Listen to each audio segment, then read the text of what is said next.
Saludos, estimados estudiantes. Sean bienvenidos a este video.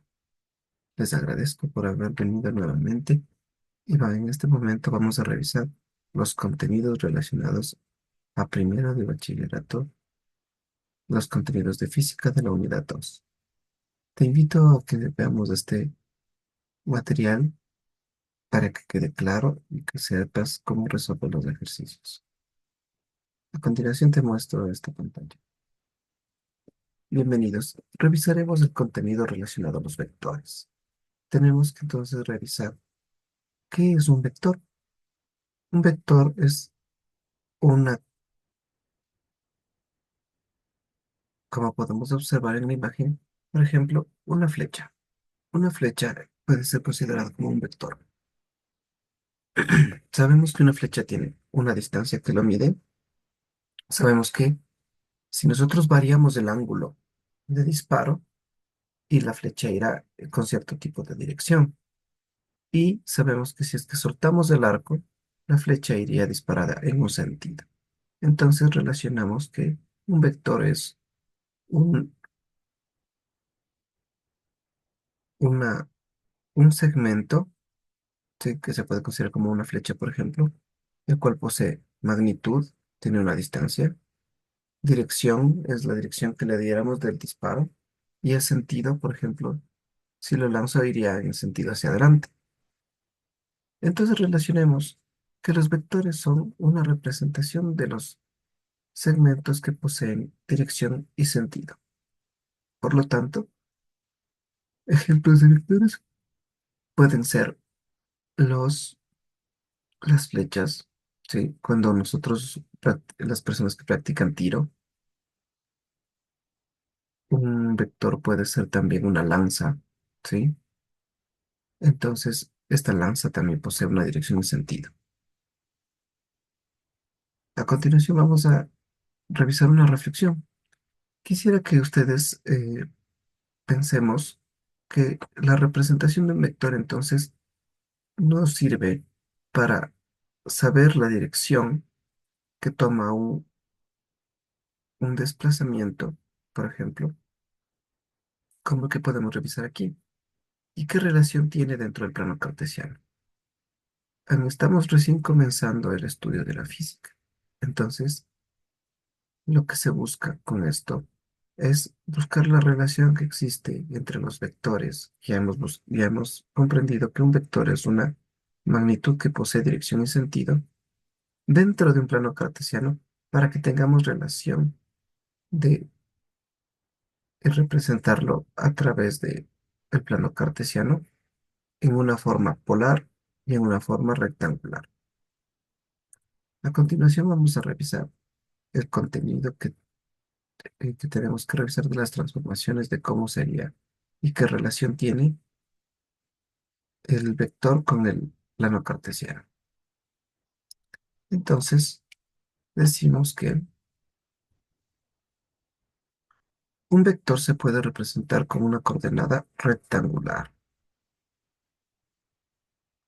La coordenada rectangular, como vemos en este ejemplo del vector E, es 3 y esta es una representación de un vector. El vector tiene que tener representado como una flechita en la parte de arriba, que nos indica que estamos hablando de vectores, coma, -5 en J,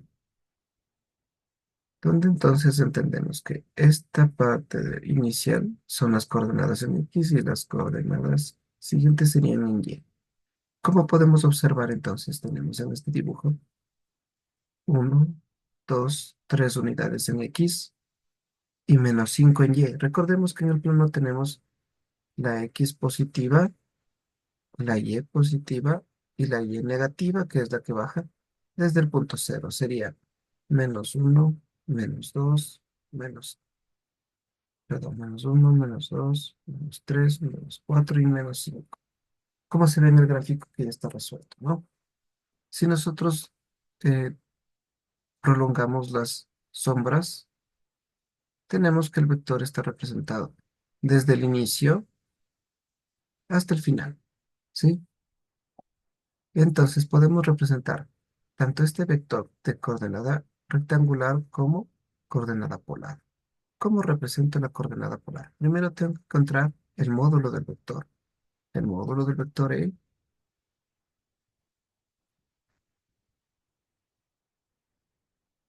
se lo obtiene a través de esta fórmula que está aquí,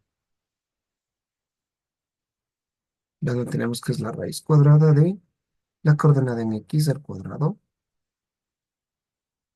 y más la coordenada de Y también al cuadrado. Este resultado me da raíz de 9 más. Recordemos que cualquier número negativo elevado a potencia par se vuelve positivo. Entonces, menos 5 elevado al cuadrado es 25. 25 más 9 es el raíz de 34 que tenemos representados también ya en el gráfico. ¿Y cómo obtenemos el valor del ángulo? Lo voy a hacer por el lado de acá. El ángulo que está representado de esta forma dice que es el arco tangente, o la tangente inversa de esta representación también se lo puede hacer de y sobre x. Y es el valor de menos 5 sobre el valor de x, que es 3. Si colocamos esto en la calculadora, nos debe dar el valor de, sería tangente inversa de menos 5 dividido por 3. Nos da el valor negativo de menos 59,03.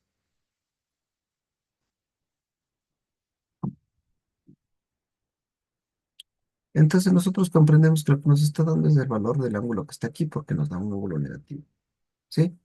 Pero como sabemos que todo esto es una circunferencia, entonces tenemos que entender que cualquier circunferencia, cualquier ángulo que dé toda la vuelta en 360 grados, son 360 menos el ángulo que hemos obtenido.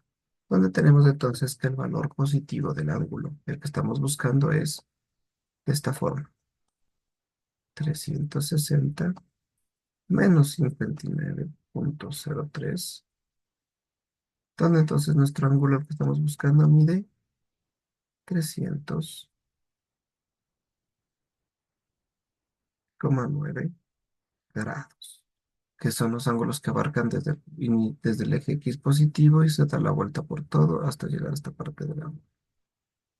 Coloquémoslo con otro color. Sería el ángulo que está de color verde en este caso. Ahí, ese es el ángulo. Entonces podemos describir el ángulo en coordenada polar, ángulo en coordenada polar,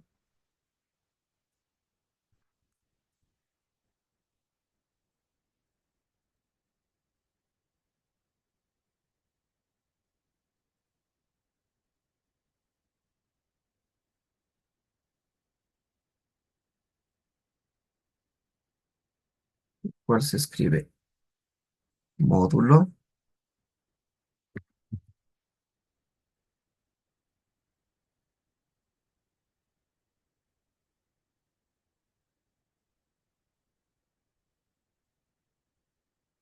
sería módulo y ángulo. Y lo escribimos de esta forma. Sería raíz de 34 y el ángulo 300,9 grados. Y así podemos hacer la transformación de coordenadas polares a coordenadas rectangulares, teniendo en cuenta que estas son las formas en las que se puede representar un vector. Te agradezco por haber revisado el contenido y te invito a que después de hacer la revisión resuelvas el cuestionario que está a continuación. Y gracias por tu atención. Te espero en un próximo video.